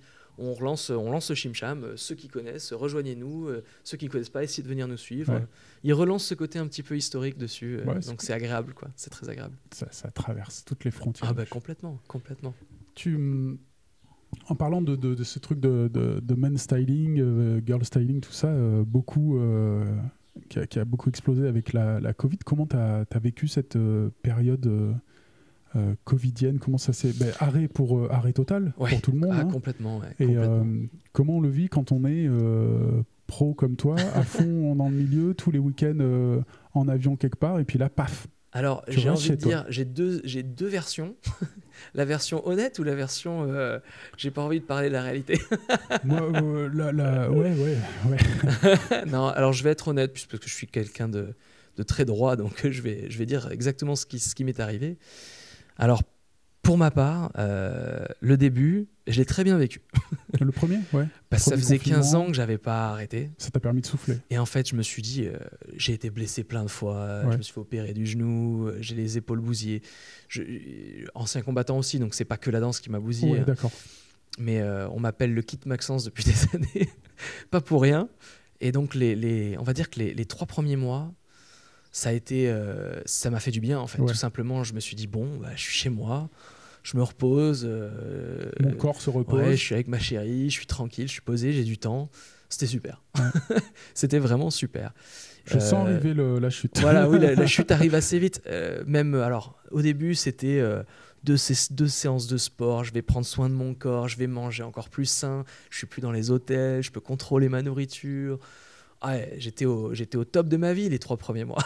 Toi aussi, tu fais partie de tous ceux qui sont devenus de super cuisiniers pendant ce temps-là? Alors, pas du tout. Meilleur cuisinier, mais pas de super cuisinier. Ouais. C'est-à-dire que tu cuisines un peu plus, t'es obligé. Ouais. T'es obligé. Mais du coup, oui, j'ai ma compagne qui est végétarienne, donc je me suis mis un petit peu dans ce délire. Enfin, ce délire, c'est pas un délire, mais je me suis mis dans cette vision avec elle. Ouais. Ça m'a pas dérangé, c'était intéressant, donc c'est pour ça que je te dis j'ai pas beaucoup cuisiné, on va dire. Je me suis un peu laissé faire au début et c'était très agréable. Ça a duré, je pense, 6 mois, ouais, jusqu'en août. C'était agréable. Ouais. C'était agréable. Et puis la reprise par reprise. Voilà, on voit que ça reprend pas. J'avais beaucoup de mal pour mes amis qui avaient des écoles. Qui avaient beaucoup plus de difficultés que moi concrètement, puisque je suis indépendant, je travaille pas. J'ai pas d'argent à sortir par rapport à une école, j'ai pas t'as pas de crédit qui court, pas de crédit qui court sur, à part le mien, enfin ma maison, mais voilà, je m'en sors, je suis pas malheureux, je me sens assez sécure quoi. Ouais. Et je vois mes amis qui galèrent. Et là par contre je me dis ok, donc tu réalises quand même que toi t'es bien, t'en parles pas trop du coup, parce que tu veux pas non plus dire c'est agréable quoi. Mais tu commences à voir que les gens te manquent. Que tu te dis je prends plus l'avion, je vois plus 200 personnes par week-end, j'aime ma vie à la maison, je vois beaucoup plus qu'avant mes amis, même si tu es en confinement, parce que quand on est sorti du premier confinement, je voyais plus de gens que lorsque j'avais ma vie de nomade dans les avions. Ouais. Chez moi, on va dire, je parle de gens chez moi. Donc c'était une nouvelle vie, et arrivé en août, tu as eu une chute monstrueuse honnêtement. Ouais, la petite déprime quoi. Voilà, on s'est démarré par une petite déprime, où là tu fais un peu moins attention. Le week-end avec des copains, tu bois, tu découvres ce que c'est que la bière, c'est agréable, et que j'en faisais pas beaucoup avant. Ouais. Et là, j'ai vu le côté où il y a une petite chute qui arrive. C'est-à-dire que le moral a commencé à chuter. Ouais. Alors, fin d'été, n'en parlons pas. Tu as les mauvais jours qui arrivent.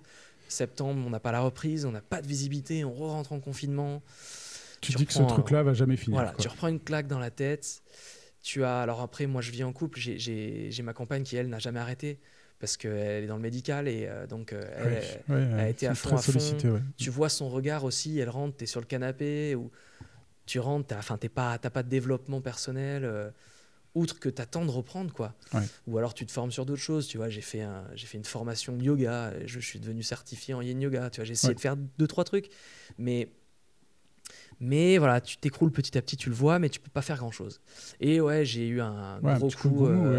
Novembre-décembre, je me suis écrasé. Comme beaucoup, je me suis écrasé. J'ai lâché prise sur nutrition, j'ai lâché prise sur santé, j'ai lâché prise sur le sport. Ça a été un peu la dégringolade. Ouais. Peut-être que ça t'est jamais arrivé de lâcher prise aussi. Après ma blessure du genou, ça m'était arrivé une fois parce que j'ai cru que ma vie était finie, tout ça. Donc j'avais déjà vécu ça. Des fois, on fait ça parce qu'on l'a juste jamais expérimenté, ce que c'est de lâcher. Lâcher les chiens et voir un peu ce que ça donne, quoi. Non, je pense que c'était... En fait, lâcher prise, ça peut être positif dans le sens où tu relâches tout, ça fait du bien aussi à toi, au moral, au corps. Mais après, il y a le lâcher dans la peur. C'est-à-dire que tu as peur de ce qui arrive. Là, tu te dis, ok, j'avais un peu d'économie, je vivais encore correctement. Si ça continue, qu'est-ce qui va se passer ? Tu vas devoir vendre ton appart, tu vas devoir peut-être réfléchir différemment comment tu gères ta vie aujourd'hui. Va peut-être falloir trouver un autre boulot. Alors en France, on est quand même, nous, dans notre statut d'intermittent, on est beaucoup d'intermittents dans les profs de danse en France. C'est un statut qui protège finalement. Alors, on très est protégé, décrié, mais oui, complètement. Comparé au système étranger, on est pas mal. Ah ben oui, bien sûr. Alors, tu vois, ça te fait un chômage qui tombe. À l'étranger, ils n'ont pas d'année blanche. C'est ça. Et tu survis. Puis là, tu vois, ils viennent encore d'annoncer qu'ils repoussent un petit peu plus, donc on est en sursis toujours, mais on survit. Alors le côté négatif de tout ça, c'est que ça te dit, enfin, chacun a des visions différentes, mais ça t'empêche aussi de bosser. Parce que si tu bosses, tu perds tes aides. Donc la hauteur de tes aides, quand tu trouves des petits boulots, c'est généralement pratiquement la hauteur de tes aides. Donc après, c'est un choix. Est-ce que tu te dis, je fais rien et je garde mes aides en attendant que ça reprenne et j'essaie de me tenir un petit peu éveillé et quand ça reprend, je serai prêt. Ou tu te dis, je lâche tout, je me trouve un autre boulot et on verra quand ça reprendra. Donc après, c'est des choix. Beaucoup de mes amis danseurs, et je vais pas nommer personne maintenant, mais beaucoup de mes amis dans la danse ont changé de travail. Reconversion. Reconversion complète. Beaucoup dans la restauration aussi, finalement. Quand ils ont vu que le vent tournait, ils ont dit, mais on ne tiendra jamais. Et ils sont devenus. Et tu vois, moi je les vois, ils ont l'air d'être plus sains maintenant, tu vois, parce qu'ils ont retrouvé un équilibre. Alors certains ont des familles, donc ils ont été obligés de toute manière. Moi, j'ai pas d'enfants, j'ai pas de responsabilité à ce niveau-là, donc je garde espoir. J'ai trouvé des solutions que je peux pas dire comme ça au micro, mais on trouve des petites choses pour nous réveiller là depuis janvier. Comme ce que je t'ai dit, je me suis écrasé jusqu'en décembre, mais depuis janvier, ça commence à faire son chemin. Et puis même, tu me disais que tu avais monté un studio. Alors, c'est pas le mien, mais ma compagne. Tu as contribué, quoi. Ouais, ma compagne a eu un. Alors, le Covid a créé ça. A créé des choses incroyables parce que je pense que ça fait un reset pour beaucoup de gens. Ça a rebattu les cartes, c'est clair. Et donc, pour ma compagne, en fait, elle s'est dit, je vais ouvrir mon cabinet de kiné. Et en cherchant cabinet de kiné, elle est passionnée de pilates yoga depuis des années. Et elle s'est dit, allez, je vais faire les deux en même temps puisque j'ai le droit en plus en tant que kiné. Je sais. Donc, je connais. Elle peut jouer avec ça même pendant les périodes de Covid. Donc, on a cherché des locaux, on a trouvé quelque chose. Et on a tout construit, quoi. Donc depuis janvier, si tu veux, le projet est né. Et tous les jours, tu es là-bas, tu bosses, tu fais les placos, tu fais l'électricité, tu fais la plomberie. Et en plus, tu as des skills maintenant de bâtiment, quoi. Et j'adore, c'est génial. Ça t'éveille, tu te renseignes, tu apprends, tu fais des erreurs, tu corriges tes erreurs. C'est super, franchement, c'est super. Donc le projet était génial. Et là, tu vois, on ouvre le 1er juin, donc c'est vraiment tout proche. Et le studio, donc on a un studio de 90 mètres carrés, c'est une salle de danse, mais c'est le studio Pilates Yoga, et tu as 100 mètres carrés d'espace sportif de remise en forme kiné, donc kiné du sport. Donc c'est juste ce côté santé, équilibre, rééducation. Et on le vit, nous, en tant que danseurs, tout le temps. Je sais bien. Donc c'est génial. Sais, mes nombreux kilos pris pendant cette année, je comprenne ce que Et je pense qu'on n'est pas seul, hein. On est beaucoup, dans mon cas, à avoir fait ça. Il y a eu deux types d'attitudes, je pense, pendant cette période. J'en parle déjà au passé, parce que ça y est, je vois que là on fait cet enregistrement fin mai. Je vois que les choses reprennent petit à petit. Il y a des événements qui commencent à reprendre. Ça ne va pas reprendre à toute berzingue, mais je pense que... sauf grosse méga vague mondiale d'un variant de ouf qui nous... Ne parlons pas de malheur. on imagine un peu tout maintenant, mais globalement, c'est en train de reprendre partout. Mais il y a eu deux types d'attitudes. Il y avait ceux qui se sont maintenus à fond physiquement, qui ont gardé le truc, qui s'entraînaient tous les jours, plusieurs fois et tout, pour être d'arrache-pied sur le qui-vive, sur le pied de guerre quand ça va reprendre, avec un esprit un peu de conquérant...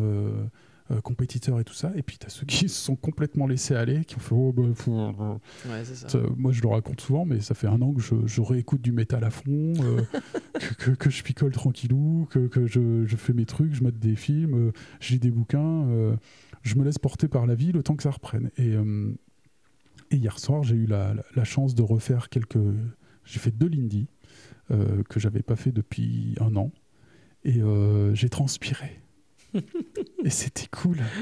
Ça faisait presque 1 an que j'ai pas transpiré comme ça, quoi. Enfin, je trouve que la transpiration que procure une danse, c'est pas la même transpiration qu'une transpi quand tu fais de la fonte dans une salle ou que tu cours sur un terrain. C'est pas la même transpi. C'est pas le même partage surtout. Je sais pas comment expliquer. Oui, il y a des gouttes dans les deux, mais ça donne pas la même satiété, sensation. Déjà, t'as la joie. Tu danses. Je veux dire, tu transpires, mais et tu t'en rends pas compte. C'est le plaisir quand tu fais du sport. Alors attention, quand on fait du sport, ça devient, j'ai envie de dire, comme une drogue. Et au bout d'un moment, c'est un plaisir de faire son entraînement de sport. Ça devient comme ça. Je l'ai vécu toute ma vie. Ça peut aussi être un calvaire. Oui, tout à fait.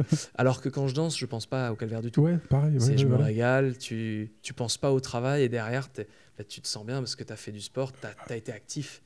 Et en plus, tu t'es fait plaisir. Ouais. Donc oui, je te comprends complètement. C'était ça. Je me suis rendu compte à quel point ce plaisir, cette passion me maintenait aussi physiquement, aidait beaucoup pour ma santé. Il y a qu'à voir Frankie Manning qui dansait jusqu'à ces dernières années et qui était frais comme un gardon. Quoi. Incroyable. Il avait 80 ballets, qu'il envoyait encore des acrobaties. Enfin c'était une petite force de la nature quand même, de ce que... Petite.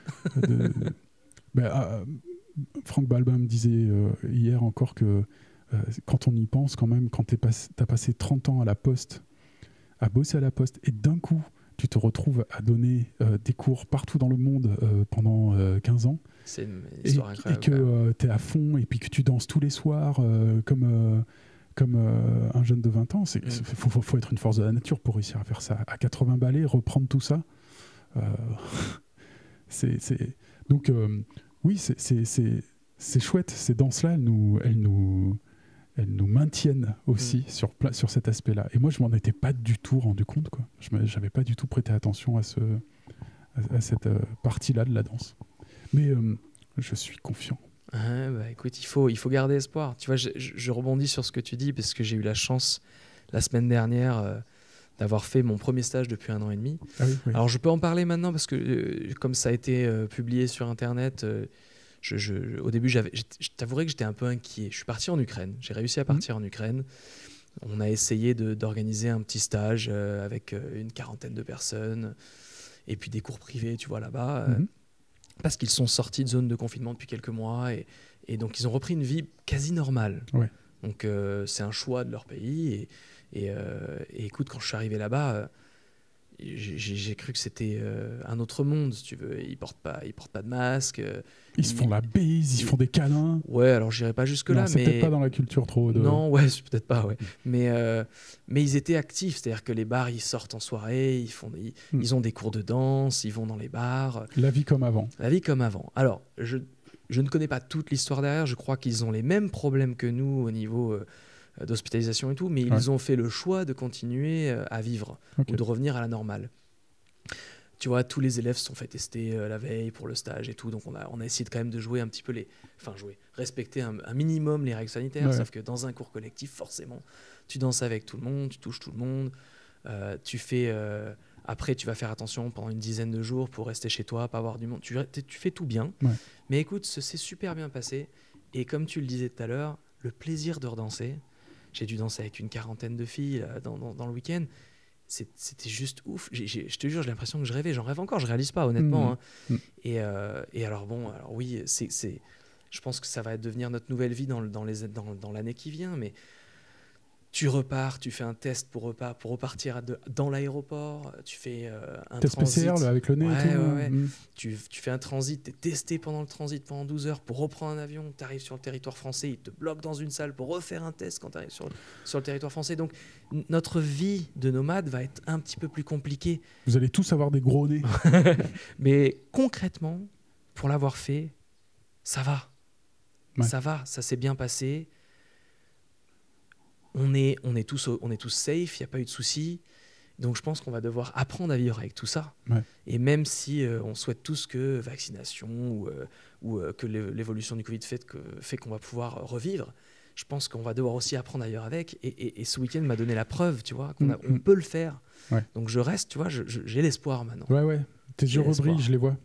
Ouais, grave. Ah bah de toute façon, c'est bien, tu te dis, la passion revient directement et c'est incroyable. Et comme toi, mon corps, écoute, j'ai dansé, transpiration de ouf, tu te dis, oula, alors, cardio, putain, même si c'est pas du Lindy, attention, c'est du West Coast, je pèse mes mots, mais j'ai été trempé.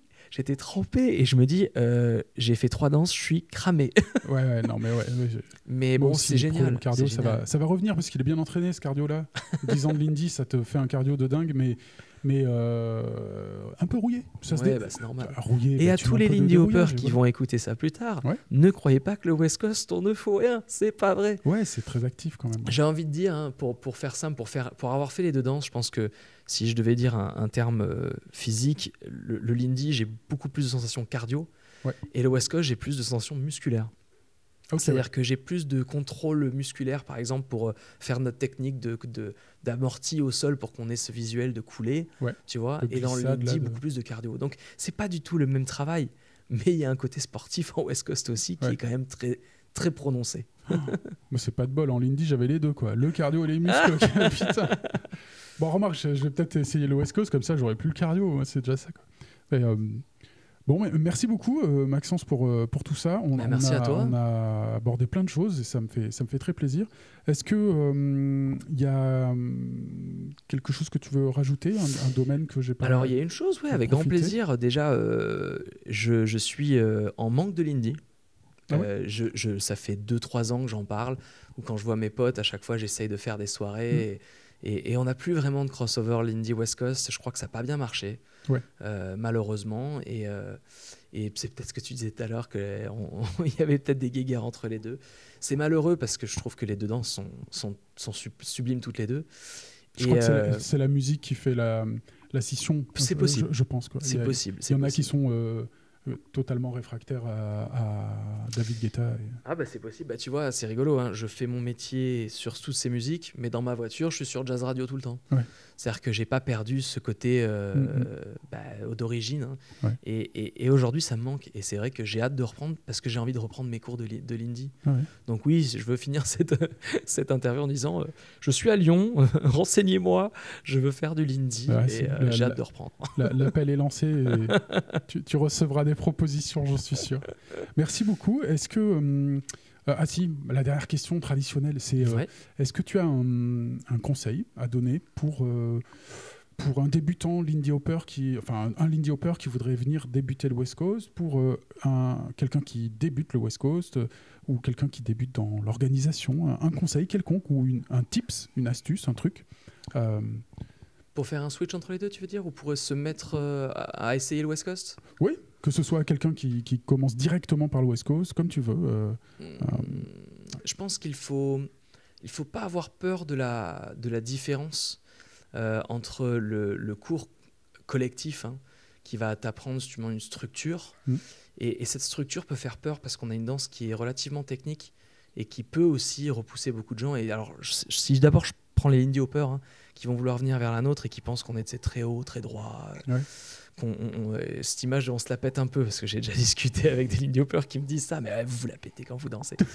Et j'ai envie de les inviter à me dire regardez-moi en vidéo parce que je suis plutôt justement dans une optique vachement plus penchée, un peu comme de mon Lindy du passé. Et il y a un travail d'énergie de couple que j'ai essayé de développer moi dans mon West Coast qui me vient du Lindy, de contrepoids et d'utilisation d'élasticité qu'on peut avoir dans ces 2 danses. Je vous jure qu'on peut faire les... les stretch en West Coast, c'est quand même quelque chose. Ouais, mais justement, si on aime le Lindy, pour un Lindy Hopper qui veut essayer, il ne faut pas en avoir peur. Au début, on t'en parlera peut-être moins parce qu'on va te montrer une structure, mais il faudra aller gratter un petit peu parce qu'un Lindy Hopper, moi je suis convaincu qu'il peut se régaler en West Coast. Là, j'en suis la preuve. Et vice-versa d'ailleurs. Et pour un nouveau, je pense que le plus grand conseil, c'est d'être patient au début, mais s'il s'entraîne avec une personne, de faire les choses qui lui plaisent au niveau musical. C'est-à-dire que les profs vont aujourd'hui jouer ce qui leur plaise à eux, ils essayent aussi de t'adapter aux élèves, mais si tu viens pour une raison musicale, entraîne-toi sur les musiques qui te plaisent et tu verras que ça va venir tout seul. Ça va venir tout seul. Mais aide-toi de la musique, vraiment. Moi, ma cavalière, Virginie, me fait danser sur des rythmes plutôt zouk depuis des années, qui ne sont pas forcément mon plus grand kiff à moi.